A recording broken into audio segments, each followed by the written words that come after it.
Hola amigos, aquí estamos un día más para hacer el estudio del libro El trigo de Dios. Hoy vamos por el capítulo 12, Arrepentimiento tardío. Como cada día vamos a iniciar el estudio con la oración de inicio. Josep, adelante. Sí, bueno, Maestro Jesús, quisiéramos agradecerte unos momentos de estudio que son muy importantes para nosotros. La verdad es que hemos estado buscando durante muchas reencarnaciones y ahora, gracias a tu piedad y a tu compasión que has puesto delante de nosotros el espiritismo, que ha sido la respuesta para nuestra vida. La verdad es que nos hace responsables de nuestra vida y de nuestra actitud y por esto, teniendo esta herramienta tan importante, no vamos a desperdiciarlo. Por esto, teniendo la ilusión de aprender un poquitín más, vamos a iniciar la lectura de hoy que nos brinda Amelia Rodríguez con estos capítulos tan maravillosos y este capítulo tan fantástico para aprender un poquitín más. Gracias, Maestro Jesús. Gracias, Padre amado, por todo lo que nos das. Gracias también a nuestros guías que también están con nosotros, ayudándonos, instruyéndonos y dándonos ánimos para proseguir. Sin más, vamos a iniciar la lectura de hoy. Gracias. Gracias. Arrepentimiento tardío. Por más compleja que sea, la construcción material puede realizarse con relativa facilidad. La de la naturaleza moral requiere tiempo, exige tenacidad, comenzar y volver a empezar hasta que se torna sólida y resistente a cualquier destrucción. Bueno, vemos aquí, me encanta también, y sabes que me gusta mucho Joana de Ángeles, pero Amelia Rodríguez también me gusta mucho. Vemos que nos explica que la construcción material puede realizarse con relativa facilidad y podemos pensar, si tuviéramos que levantar aquellos bloques de tantos pisos, ¿no?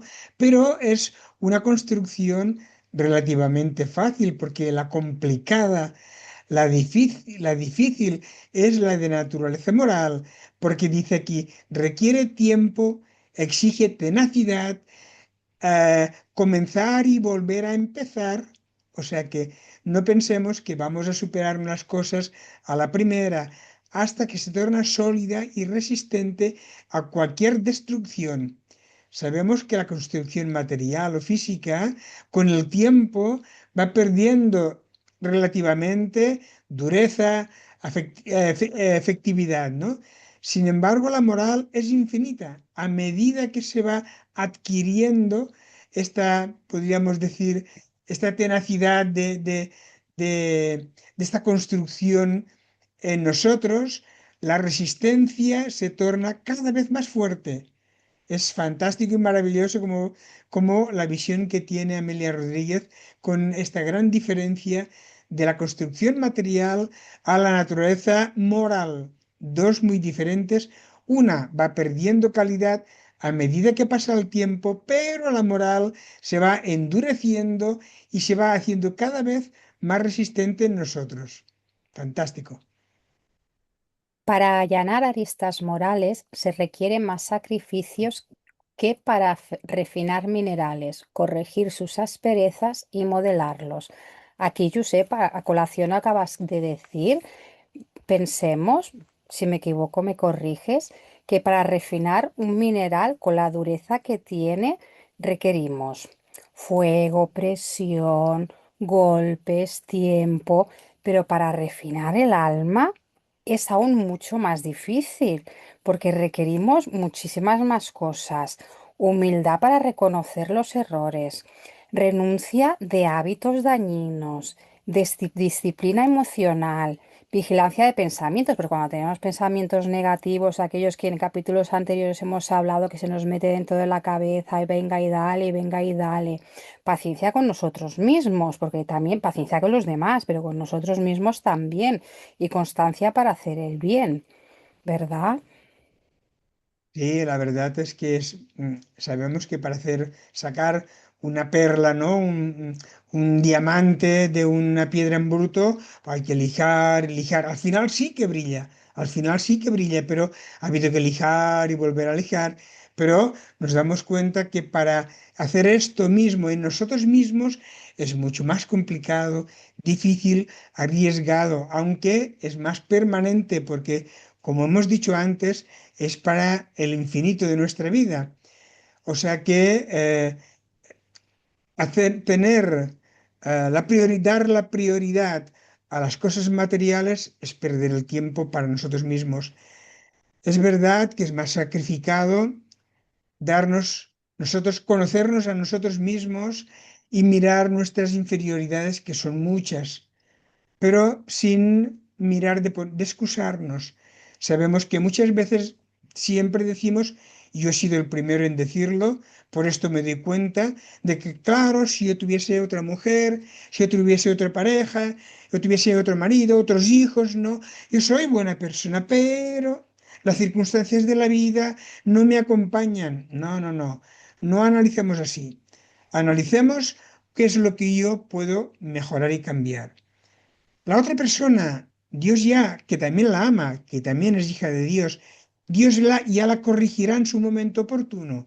Pero ahora somos nosotros los que hemos de mantener el equilibrio, la tolerancia en todas las cosas. Y no un día, prácticamente las 24 horas del día, todos los días. Porque no es el día que estamos en el centro espírita, el día que estoy sereno en mi casa, no es que el día que estoy nervioso en mi casa es cuando más tengo que vigilarme, porque de lo contrario echaré a perder todo lo que he conquistado en breve tiempo. O sea que es importantísimo que vayamos siempre analizando y construyéndonos para mejor. Mm. Por eso mismo, el espíritu es el constructor de su realidad y debe entregarse con empeño y sin descanso a esa tarea. Ante cualquier titubeo, surge una amenaza para su realización, un descuido y se abren los canales para el anegamiento, perdón, y desastre de la obra. Bueno, aquí nos dice Amelia, ¿no? Que el espíritu es el constructor de su realidad y de su destino y debe entregarse con empeño y sin descanso a esa tarea. Lo que acabamos de decir, que no es que sea solamente cuando estamos bien, cuando estamos tranquilos, cuando estamos en el centro espírita, y debe entregarse con empeño y sin descanso a esa tarea, las 24 horas del día. Y bien nos amplía aquí, ante cualquier titubeo, aquello que decir, bueno, un día pues me puedo permitir el estar nervioso, hoy mi mujer se va a enterar, o mi marido, o mis hijos, porque hoy mira lo que me hicieron. Ante cualquier titubeo surge una amenaza para su realización, un descuido. Un descuido significa que no hemos estado vigilantes y se abren los canales para el anegamiento y desastre de la obra. Pensemos que hay errores en la cual durante un minuto he podido crear un error en mi vida y puedo tardar siglos en repararlo. Pensemos en esto. Judas Iscariote no logró ver la dimensión plena del reino que Jesús venía a fundar. Sin exteriorizaciones, su base estaría en el corazón y sus cimientos en el carácter. De naturaleza eterna, no necesitaría de las formas exteriores, sino que se erguiría con los preciosos materiales que el ideal y el sacrificio elijan. Sus vigas maestras, sus pilares, son aún hoy la decisión irrecusable y la seguridad en la excelencia del emprendimiento. Con estas convicciones no existen impedimentos y el éxito es natural, duradero. Judas, que era judío, probablemente de Queirot, había sido elegido tesorero del heterogéneo grupo de amigos de Jesús y fue invitado por él para edificar el reino. Obrando siempre sin consultar, consideraba a las personas y a los sucesos con una óptica distorsionada que la realidad, a través del valor relativo del dinero, de lo social, de lo transitorio, de lo no real, y esto lo hizo perderse, tornándose así en legendaria personificación de la traición, la desconfianza y la ingratitud. Sí, aquí nos detenemos un poquitín porque me gustaría aclarar un poco que hay veces pensamos, ¿no? La vida de Judas, ¿qué ocurrió? Judas no reencarnó para cumplir la misión de traidor. Esto hemos de tener claro, que Dios no pone como misión el matar a otra persona, el traicionar. Eh, Vemos que más arriba nos dice Amelia Rodríguez, que dice, y fue invitado por él para edificar el reino. Bien, la intención de Jesús era que fue invitado por Jesús para edificar el reino, no para que hiciese lo que hizo. Dice más abajo, bueno, Judas había sido un negociante antes de seguir a Jesús. Claro está, él estaba acostumbrado a negociar, tratar con dinero, lo tenían como el tesorero, donde él guardaba, compraba y era el que movía el dinero. Y todo lo relacionaba en el dinero y el poder. Jesús vio en él un potencial porque era abnegado y persistente. Dos cosas muy importantes. Esto lo añadimos nosotros porque no es del escrito de Amelia Rodríguez. Pero Judas se dejó llevar por la ambición. Esta fue su mayor obstáculo. ¿Vale? La ambición que tenía, porque la idea de Judas no coincidía con la misma idea que tenía Jesús. Él tenía otra visión distinta. No fue la verdad, no fue por el mismo dinero, porque en realidad 30 monedas de plata en aquel tiempo no era lo suficiente como para entregar a Jesús, ¿no? Pero había una ambición detrás de esto. No pensemos que fue elegido para traicionar a Jesús. No estaba escrito que no estaba escrito que Jesús tenía que morir y Judas cumplió con su misión. No hay que confundirse. Jesús tenía que morir, sí, pero no era preciso que tenía que morir mediante Judas, ¿vale? Son cosas que a veces nos mal pensamos con el pensamiento de que Jesús cumplió, ¿no? Con la misión que vino. No, no, tengamos muy claro que cada cual tenemos la misión de superarnos, de mejorarnos, pero no de hacer la calamidad que hizo Jesús, ay, que hizo Judas. Jesús lo amaba y él también amaba al Maestro a su modo, según sus posibilidades. Bueno, vemos aquí que Jesús también lo amaba y él también amaba al maestro bajo un modo distinto, según sus posibilidades. No daba más para sí, pero Jesús esperaba de él. No pensemos que Jesús vio en él el traidor que le iría bien para hacer lo que hizo. No pensemos nunca en esto porque Jesús jamás podría pensar en alguien para traicionar, para matar, ni la ley de Dios. ¿Vale? Son cosas que deberíamos de tener claro porque siempre hay gente que opina, siempre hay gente que nos podría hacer tambalear en opiniones que a lo mejor nosotros no hemos ampliado o profundizado. Toda Jerusalén aún estaba oprimida como consecuencia de la crucifixión del inocente. Pesaba sobre la ciudad una densa psicósfera y los recelos dominaban los corazones. Las crucifixiones eran relativamente comunes en el siniestro monte de las Calaveras, pero aquella era diferente.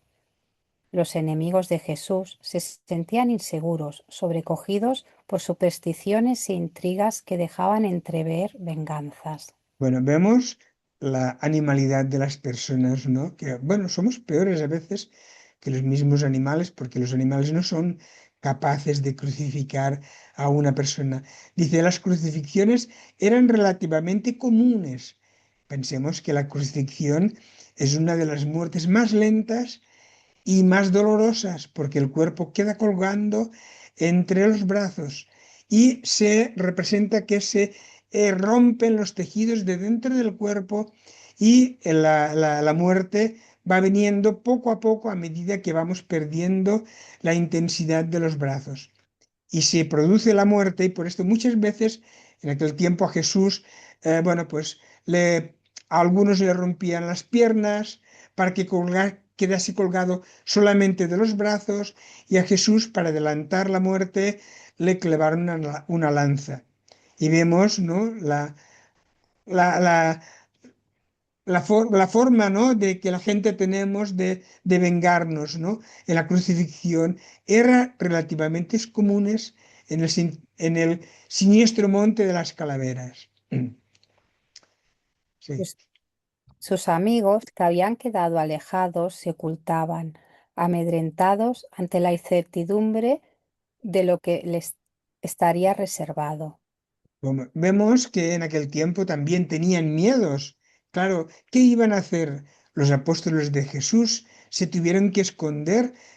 Si se hubiesen quedado delante allí con Juan, que él sí que se quedó, con María y María de Magdala, la María madre de Jesús, se quedaron delante allí a sus pies, pero los demás tuvieron miedo, ¿no? Y se alejaron. Imaginemos a Jesús. ¿Dónde estaban aquellos que él había enseñado, que él había amado, ¿no? En los momentos más difíciles y necesitados se encontraba solo. Pero el miedo a veces hace, ¿no? que no hagamos aquello que tenemos que hacer. Sí. Lo habían oído, pero no lo entendieron. Parecían perdidos sin la voz suave que los guiaba y las manos seguras del pastor. Bueno, esto después de 2000 años casi nos encontramos igual, ¿no?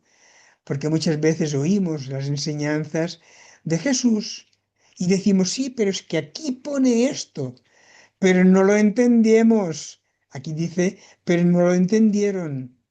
O sea que vigilemos un poquitín con aquellas cosas que leemos, porque no es la palabra en sí lo que nos tiene que enseñar, es lo que entendemos de aquellas enseñanzas.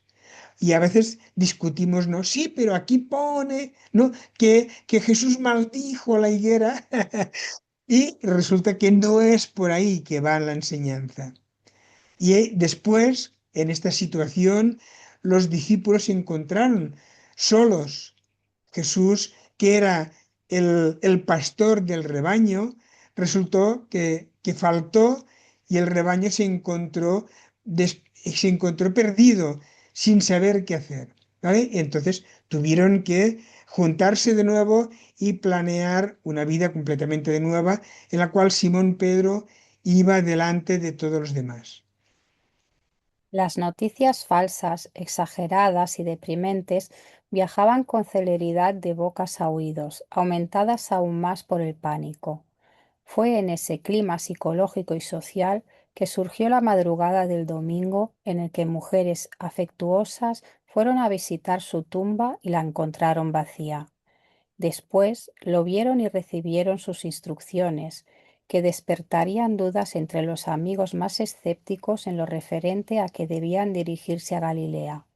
Judas lo había vendido por 30 monedas de plata, atormentado por el valor efímero de las cosas, el reino de los cielos por el de los metales.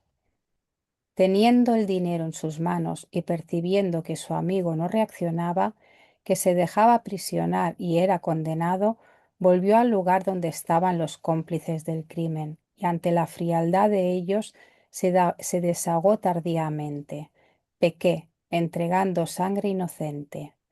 Roncas carcajadas y ácidas burlas de los cínicos vencedores de la mentira estallaron como indiferente respuesta. ¿Qué nos importa? Ese es tu problema. Sin dimensión para comprender el grado de vileza de aquellas almas, el enloquecido arrojó las monedas en dirección al santuario, salió y se ahorcó. Los individuos débiles no se enfrentan a sí mismos, huyendo de la conciencia con su víctima permanente por no poder liberarse de sus aguijones. La culpa es estilete clavado en lo más íntimo del ser que lo que lo roe constantemente. Solo la sujeción a la realidad con honesta disposición de reequilibrarse arranca el aguijón clavado, suavizando el dolor.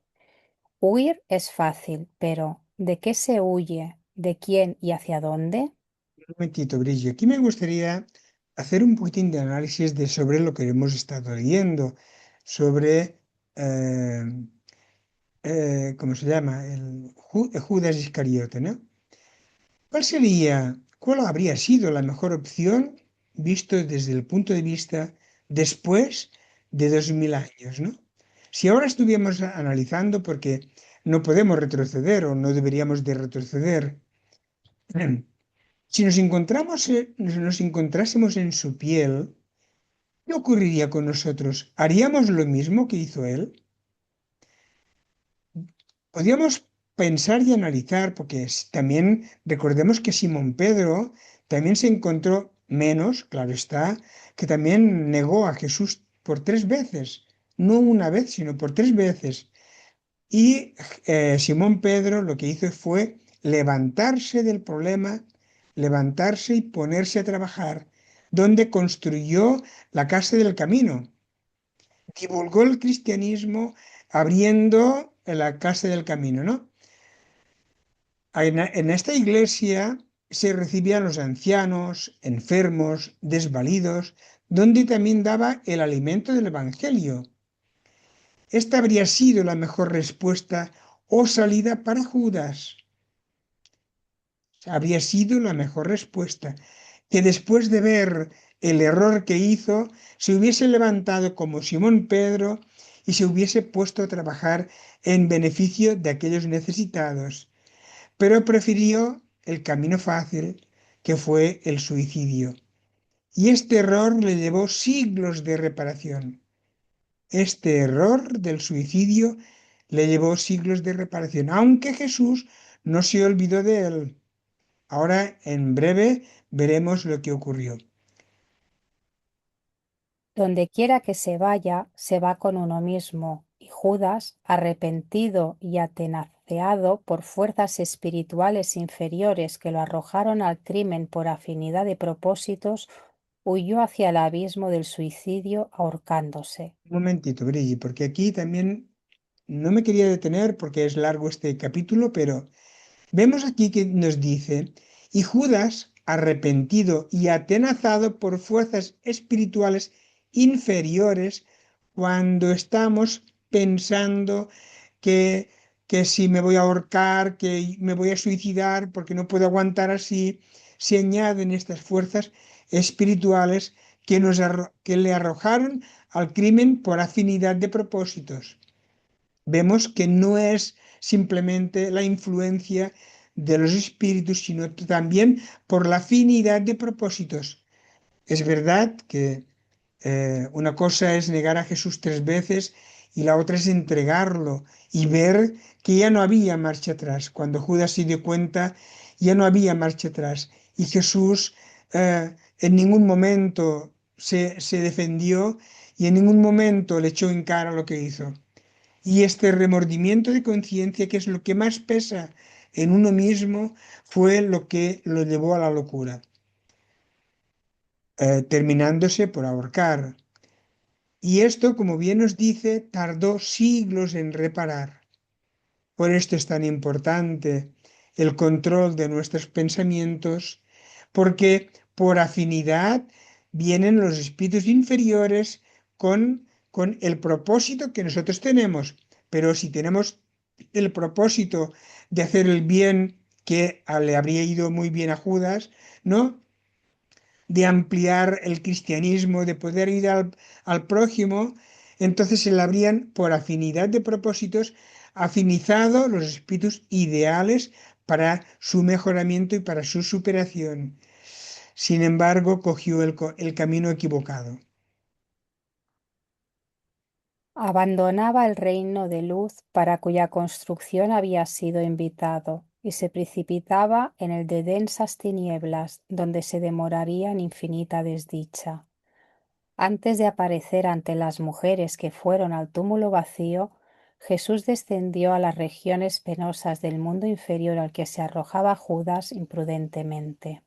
Bueno, podemos decir que Jesús amó a Judas y no le tuvo en ningún momento un reproche, ¿no?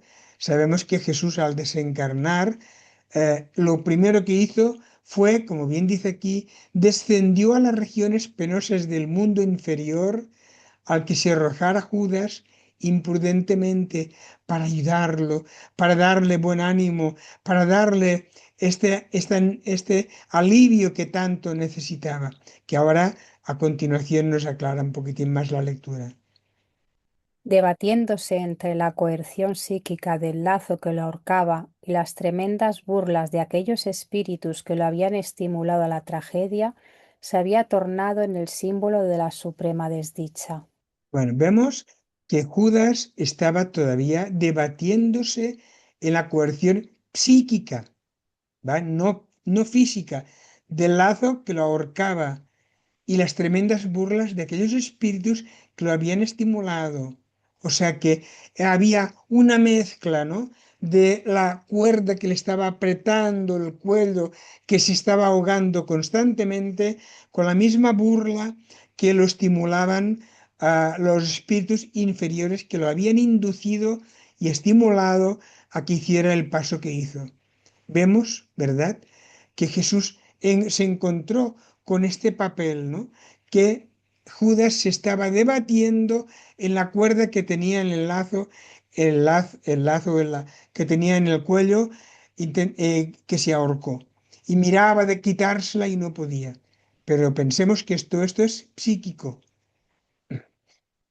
Totalmente atontado, sin poder ver al amigo divino, sintió que momentáneamente los dolores y la locura se atenuaban, y oyó su voz dulcísima en lo más profundo del ser. Judas, soy yo. Confía y espera, aún hay tiempo. Ninguna de mis ovejas se perderá. Bueno, aquí cuando leo esto siempre me conmuevo porque es algo que, ¿no? Judas, soy yo. Cuando Judas debería escuchar, ¿no? La voz de Jesús, no sabe, no es que supongo que no lo vio, pero sintió esta calma, este bienestar que siempre Jesús promueve, ¿no? Y le contestó, confía y espera. Aún hay tiempo. No, no pensar que serás eternamente desgraciado y que no me has podido seguir, ¿no? Y que has ido por el mal camino. Dice aquí, ninguna de mis ovejas se perderá. Recordemos esto en nuestra mente. Ninguna de las ovejas de Jesús se perderá. Significa que aunque caigamos, volvamos a levantarnos y proseguir el camino, porque Jesús nos enseña que siempre estaremos bajo su pensamiento y su protección.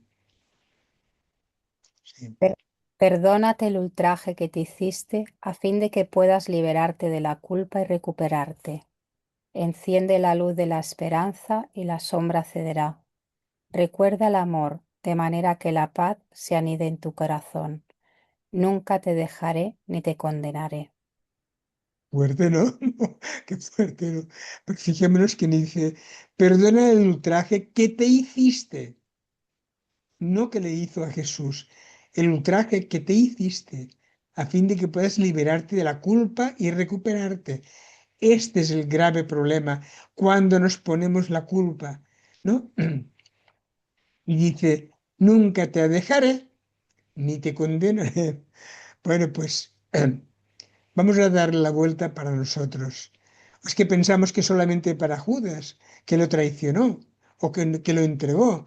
No, Jesús tampoco nos dejará ni nos condenará por mal que hagamos, siempre nos perdonará, siempre nos aliviará, siempre nos dará la mano para poder avanzar y nunca nos echará en cara lo que hicimos de mal. Esto es lo más maravilloso que puede haber cuando nos encontremos en el mundo espiritual. Nadie nos echará en cara lo que hicimos, solamente nuestra conciencia es la única que nos condenará, que es la peor de todas, porque si estuviese un espíritu superior, seguramente que nos lo diría de una forma más liviana.